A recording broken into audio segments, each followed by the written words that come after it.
Așa. Lasă jos. Bravo. Hai și pe birou.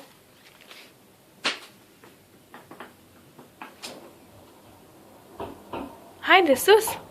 Mai sus, hai!